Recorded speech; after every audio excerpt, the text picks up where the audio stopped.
भारत माता की। भारत माता की। भारत माता की। उत्तर प्रदेश की राज्यपाल आनंदीबेन पटेल, यहां के लोकप्रिय मुख्यमंत्री योगी आदित्यनाथ जी, केंद्रीय मंत्रिमंडल में मेरे वरिष्ठ सहयोगी और लखनऊ के सांसद रक्षा मंत्री राजनाथ सिंह जी, यूपी भाजपा के अध्यक्ष और केंद्र में मंत्रिपरिषद के मेरे साथी श्रीमान पंकज चौधरी जी, प्रदेश सरकार के उप मुख्यमंत्री केशव प्रसाद मौर्य, ब्रजेश पाठक, उपस्थित अन्य मंत्रीगण, जनप्रतिनिधिगण, देवी और सज्जनों, आज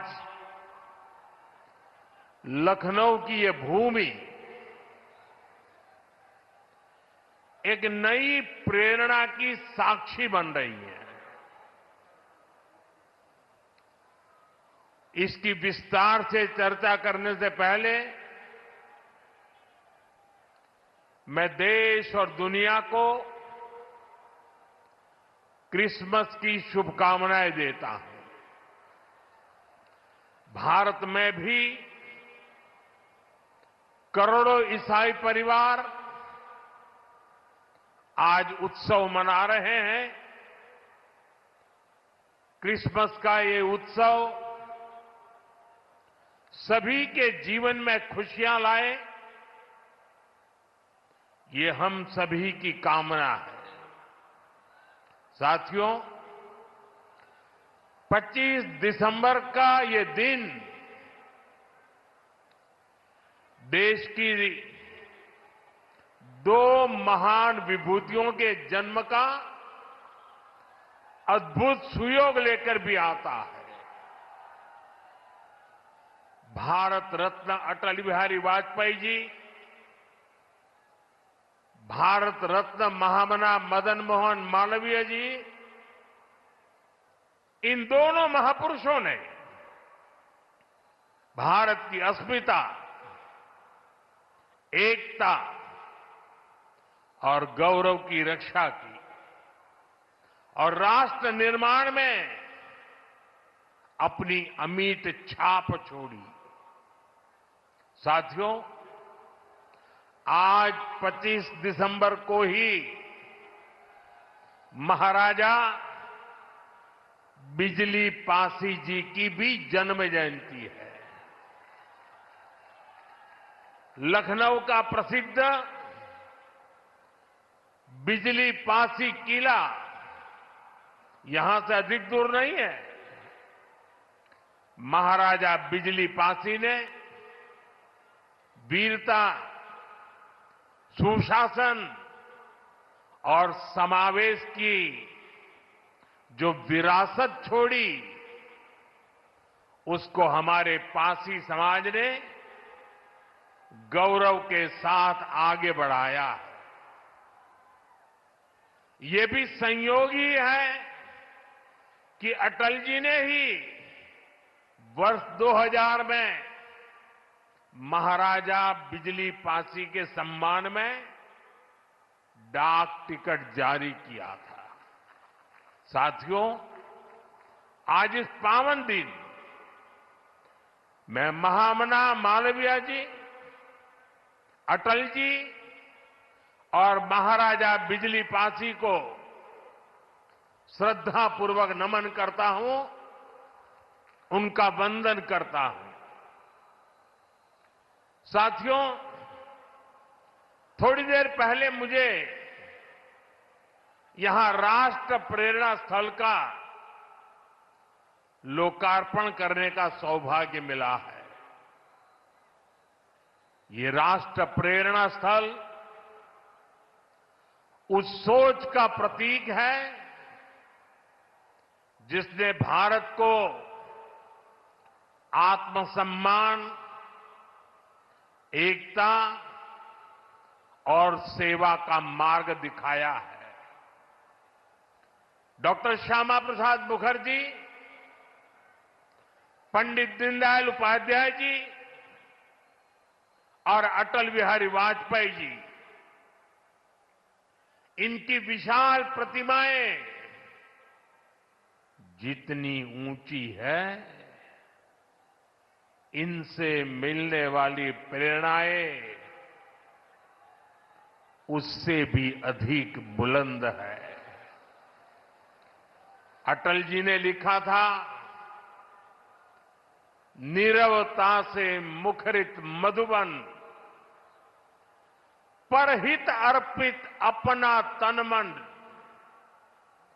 जीवन को शत शत आहुति में जलना होगा, गलना होगा, कदम मिलाकर चलना होगा। ये राष्ट्र प्रेरणा स्थल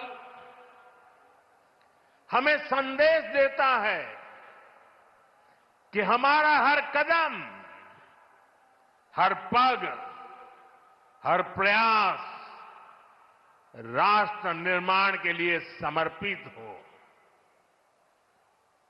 सबका प्रयास ही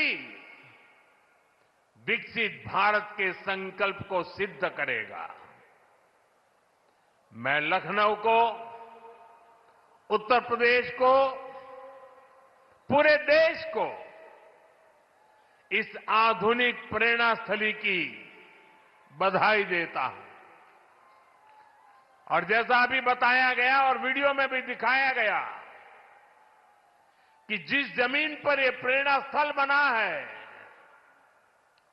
उसकी 30 एकड़ से ज्यादा जमीन पर कई दशकों से कूड़े कचरे का पहाड़ जमा हुआ था। पिछले 3 वर्ष में इसे पूरी तरह खत्म किया गया है।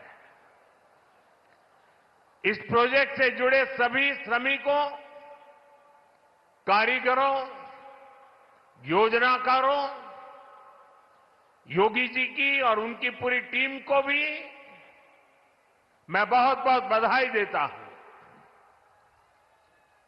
साथियों, डॉक्टर श्यामा प्रसाद मुखर्जी ने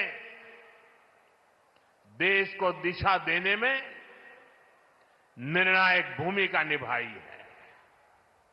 ये डॉक्टर मुखर्जी ही थे जिन्होंने भारत में 2 विधान, 2 निशान और 2 प्रधान के विधान को खारिज कर दिया था। आजादी के बाद भी जम्मू कश्मीर में ये व्यवस्था भारत की अखंडता के लिए बहुत बड़ी चुनौती थी। भाजपा को गर्व है कि हमारी सरकार को आर्टिकल 370 की दीवार गिराने का अवसर मिला। आज भारत का संविधान जम्मू कश्मीर में भी पूरी तरह लागू है। साथियों, स्वतंत्र भारत के पहले उद्योग मंत्री के रूप में डॉक्टर मुखर्जी ने भारत में आर्थिक आत्मनिर्भरता की नींव रखी थी। उन्होंने देश को पहली औद्योगिक नीति दी थी, यानी भारत में औद्योगिकरण की बुनियाद रखी थी। आज आत्मनिर्भरता के उसी मंत्र को हम नई बुलंदी दे रहे हैं। मेड इन इंडिया सामान आज दुनिया भर में पहुंच रहा है। यहां यूपी में ही देखिए, एक तरफ एक जनपद एक उत्पाद का इतना बड़ा अभियान चल रहा है। छोटे छोटे उद्योगों, छोटी छोटी इकाइयों का सामर्थ्य बढ़ रहा है। दूसरी तरफ यूपी में बहुत बड़ा डिफेंस कॉरिडोर बन रहा है। ऑपरेशन सिंदूर में दुनिया ने जिस ब्रह्मोस मिसाइल का जलवा देखा, वो अब लखनऊ में बन रही है। वो दिन दूर नहीं जब यूपी का डिफेंस कॉरिडोर दुनिया भर में डिफेंस मैन्युफैक्चरिंग के लिए जाना जाएगा। साथियों, दशकों पहले पंडित दीनदयाल उपाध्याय जी ने अंत्योदय का एक सपना देखा था। वे मानते थे कि भारत की प्रगति का पैमाना अंतिम पंक्ति में खड़े अंतिम व्यक्ति के चेहरे की मुस्कान से मापा जाएगा। दीनदयाल जी ने एकात्म मानववाद का दर्शन भी दिया, जहां शरीर, मन, बुद्धि और आत्मा सबका विकास हो। दीनदयाल जी के सपने को मोदी ने अपना संकल्प बनाया है। हमने अंत्योदय को सैचुरेशन यानी संतुष्टिकरण का नया विस्तार दिया है। सैचुरेशन यानी हर जरूरतमंद, हर लाभार्थी को सरकार की कल्याणकारी योजनाओं के दायरे में लाने का प्रयास। जब सैचुरेशन की भावना होती है तो भेदभाव नहीं होता, और यही तो सुशासन है, यही सच्चा सामाजिक न्याय है, यही सच्चा सेकुलरिज्म है। आज जब देश के करोड़ों नागरिकों को बिना भेदभाव पहली बार पक्का घर, शौचालय, नल से जल, बिजली और गैस कनेक्शन मिल रहा है, करोड़ों लोगों को पहली बार मुफ्त अनाज और मुफ्त इलाज मिल रहा है, पंक्ति में खड़े अंतिम व्यक्ति तक पहुंचने का प्रयास हो रहा है, तो पंडित दीनदयाल जी के विजन के साथ न्याय हो रहा है। साथियों, बीते दशक में करोड़ों भारतीयों ने गरीबी को परास्त किया है, गरीबी को हराया है। ये इसलिए संभव हुआ क्योंकि भाजपा सरकार ने जो पीछे छूट गया था उसे प्राथमिकता दी, जो अंतिम पंक्ति में था उसे प्राथमिकता दी। साथियों, 2014 से पहले करीब 25 करोड़ देशवासी ऐसे थे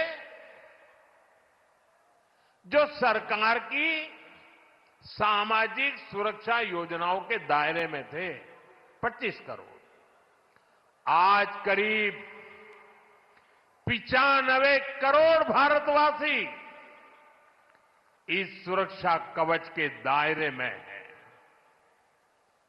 उत्तर प्रदेश में भी बड़ी संख्या में लोगों को इसका लाभ मिला है। मैं आपको एक और उदाहरण देता हूं। जैसे बैंक खाते सिर्फ कुछ ही लोगों के होते थे, वैसे ही बीमा भी कुछ ही संपन्न लोगों तक सीमित था। हमारी सरकार ने अंतिम व्यक्ति तक बीमा सुरक्षा पहुंचाने का बीड़ा उठाया। इसके लिए प्रधानमंत्री जीवन ज्योति बीमा योजना बनाई। इससे मामूली प्रीमियम पर 2 लाख रुपए का बीमा सुनिश्चित हुआ। आज इस स्कीम से 25 करोड़ से ज्यादा गरीब जुड़े हैं। इसी तरह दुर्घटना बीमा के लिए प्रधानमंत्री सुरक्षा बीमा योजना चल रही है। इससे भी करीब 55 करोड़ गरीब जुड़े हैं। ये वो गरीब देशवासी हैं जो पहले बीमा के बारे में सोच भी नहीं पाते थे। साथियों, आपको जानकर के हैरानी होगी, इन योजनाओं से करीब करीब 25,000 करोड़ रुपए का क्लेम इन छोटे छोटे परिवार के छोटे छोटे जिंदगी के गुजारे करने वाले मेरे सामान्य गरीब परिवारों तक 25,000 करोड़ रुपया का लाभ पहुंचा है। यानी संकट के समय ये पैसा गरीब परिवारों के काम आया है। साथियों, आज अटल जी की जयंती का ये दिन सुशासन के उत्सव का भी दिन है। लंबे समय तक देश में गरीबी हटाओ जैसे नारों को ही गवर्नेंस मान लिया गया था, लेकिन अटल जी ने सही मायने में सुशासन को जमीन पर उतारा। आज डिजिटल पहचान की इतनी चर्चा होती है, इसकी नींव बनाने का काम अटल जी की सरकार ने ही किया था। उस समय जिस विशेष कार्ड के लिए काम शुरू हुआ था, जो आज आधार के रूप में विश्वविख्यात हो चुका है, भारत में टेलीकॉम क्रांति को गति देने का श्रेय भी अटल जी को ही जाता है। उनकी सरकार ने जो टेलीकॉम नीति बनाई, उससे घर घर तक फोन और इंटरनेट पहुंचना आसान हुआ और आज भारत दुनिया में सबसे अधिक मोबाइल और इंटरनेट यूजर वाले देशों में से एक है। साथियों, आज अटल जी जहां होंगे, इस बात से प्रसन्न होंगे कि बीते 11 वर्षों में भारत दुनिया का दूसरा बड़ा मोबाइल फोन निर्माता बन गया है। और जिस यूपी से वे सांसद रहे, वो यूपी आज भारत का नंबर 1 मोबाइल मैन्युफैक्चरिंग राज्य बना है। साथियों, कनेक्टिविटी को लेकर अटल जी के विजन ने 21वीं सदी के भारत को शुरुआती मजबूती दी। अटल जी की सरकार के समय ही गांव गांव तक सड़कें पहुंचाने का अभियान शुरू किया गया था। उसी समय स्वर्णिम चतुर्भुज यानी हाईवे के विस्तार पर काम शुरू हुआ था। साथियों, साल 2000 के बाद से प्रधानमंत्री ग्रामीण सड़क योजना के तहत अब तक करीब 8 लाख किलोमीटर सड़कें गांवों में बनी है और इनमें से करीब 4 लाख किलोमीटर ग्रामीण सड़कें पिछले 10-11 साल में बनी है। और साथियों, आज आप देखिए, आज हमारे देश में अभूतपूर्व गति से एक्सप्रेसवे बनाने का काम कितनी तेजी से चल रहा है। हमारा यूपी भी एक्सप्रेसवे स्टेट के रूप में अपनी पहचान बना रहा है। वो अटल जी ही थे जिन्होंने दिल्ली में मेट्रो की शुरुआत की थी। आज देश के 20 से ज्यादा शहरों में मेट्रो नेटवर्क लाखों लोगों का जीवन आसान बना रहा है। भाजपा एनडीए सरकार ने सुशासन की जो विरासत बनाई है, उसे आज भाजपा की केंद्र और राज्य की सरकारें नए आयाम, नया विस्तार दे रही है। साथियों, डॉक्टर मुखर्जी, पंडित दीनदयाल जी, अटल जी, इन 3 महापुरुषों की प्रेरणा, उनके विजनरी कार्य, ये विशाल प्रतिभाएं विकसित भारत का बहुत बड़ा आधार है। आज इनकी प्रतिभाएं हमें नई ऊर्जा से भर रही है, लेकिन हमें यह नहीं भूलना है कि आजादी के बाद भारत में हुए हर अच्छे काम को कैसे एक ही परिवार से जोड़ने की प्रवृत्ति पनपी। किताबें हो, सरकारी योजनाएं हो, सरकारी संस्थान हो, गली, सड़क, चौराहे हो, एक ही परिवार का गौरवगान, एक ही परिवार के नाम, उनकी ही मूर्तियां, यही सब चला। भाजपा ने देश को एक परिवार की बंधक बनी इस पुरानी प्रवृत्ति से भी बाहर निकाला है। हमारी सरकार मां भारती की सेवा करने वाली हर अमर संतान, हर किसी के योगदान को सम्मान दे रही है। मैं कुछ उदाहरण आपको देता हूं।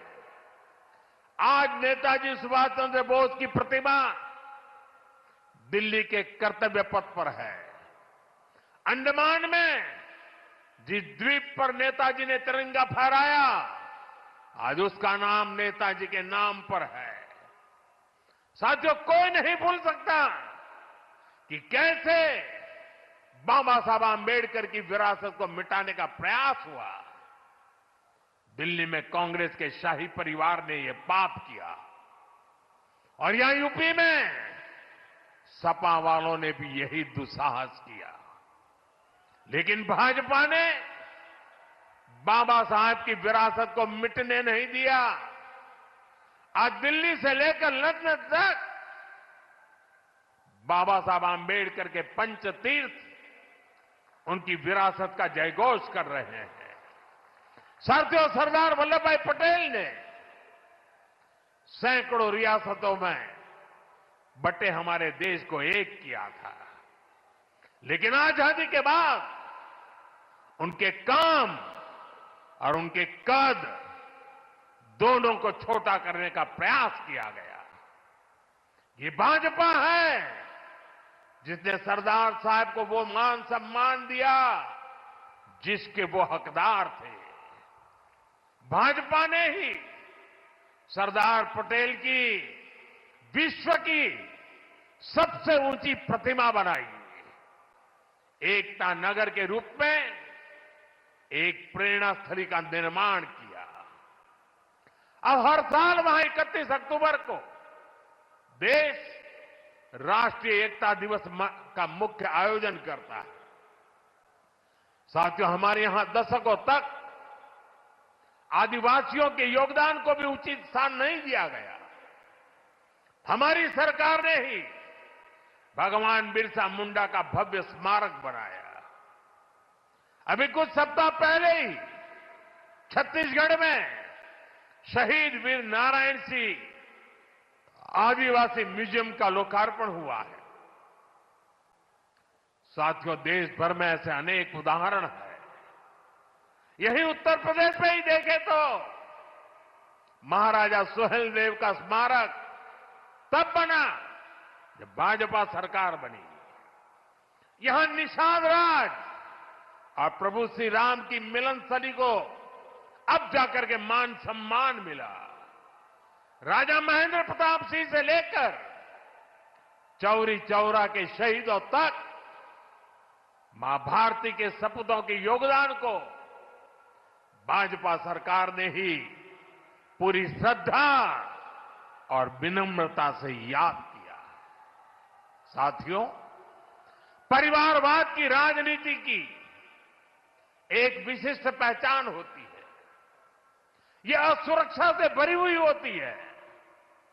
इसलिए परिवारवादियों के लिए दूसरों की लकीर छोटी करना मजबूरी हो जाता है, ताकि उनके परिवार का कद बड़ा दिखे और उनकी दुकान चलती रहे।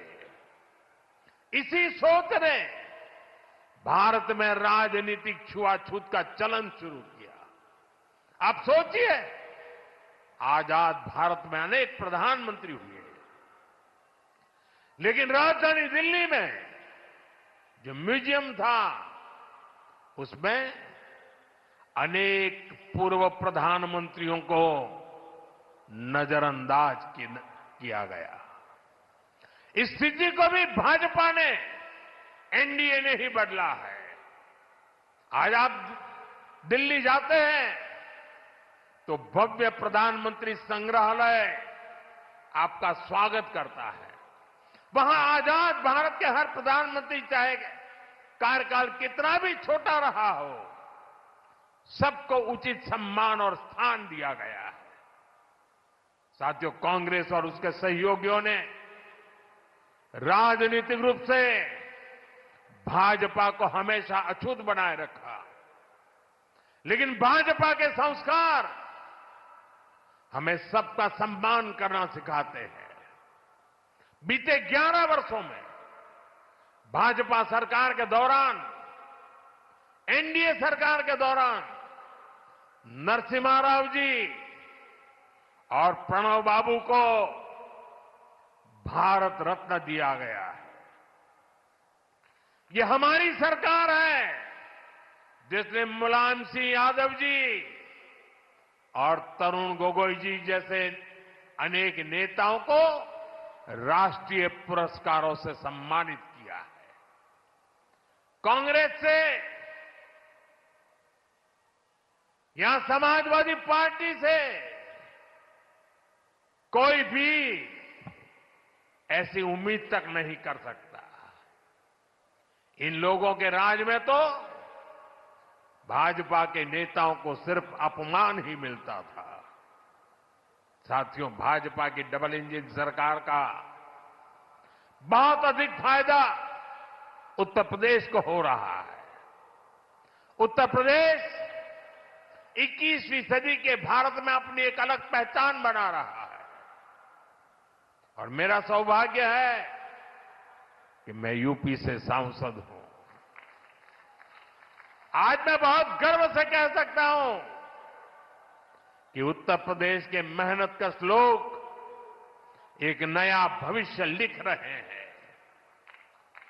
कभी यूपी की चर्चा खराब कानून व्यवस्था को लेकर होती थी, आज यूपी की चर्चा विकास के लिए होती है। आज यूपी देश के पर्यटन मानचित्र पर तेजी से उभर रहा है। अयोध्या में भव्य राम मंदिर, काशी विश्वनाथ धाम, ये दुनिया में यूपी की नई पहचान के प्रतीक बन रहे हैं और राष्ट्र प्रेरणा स्थल जैसे आधुनिक निर्माण उत्तर प्रदेश की नई छवि को और अधिक रोशन बनाते हैं। साथियों, हमारा उत्तर प्रदेश सुशासन, समृद्धि, सच्चे सामाजिक न्याय के मॉडल के रूप में और बुलंदी हासिल करे, इसी कामना के साथ आप सभी को फिर से राष्ट्र प्रेरणा स्थल की बधाई। मैं कहूंगा डॉक्टर श्यामा प्रसाद मुखर्जी, आप कहेंगे अमर रहे, अमर रहे। मैं कहूं पंडित दीनदयाल उपाध्याय जी, आप कहें अमर रहे, अमर रहे। मैं कहूं अटल बिहारी वाजपेयी जी, आप कहें अमर रहे, अमर रहे। पंडित श्यामा प्रसाद मुखर्जी, श्यामा प्रसाद मुखर्जी, श्यामा प्रसाद मुखर्जी, पंडित दीनदयाल जी, पंडित दीनदयाल जी, पंडित दीनदयाल जी, अटल बिहारी वाजपेयी जी, अटल बिहारी वाजपेयी जी, अटल बिहारी वाजपेयी जी, भारत माता की वंदे वंदे। बहुत बहुत धन्यवाद।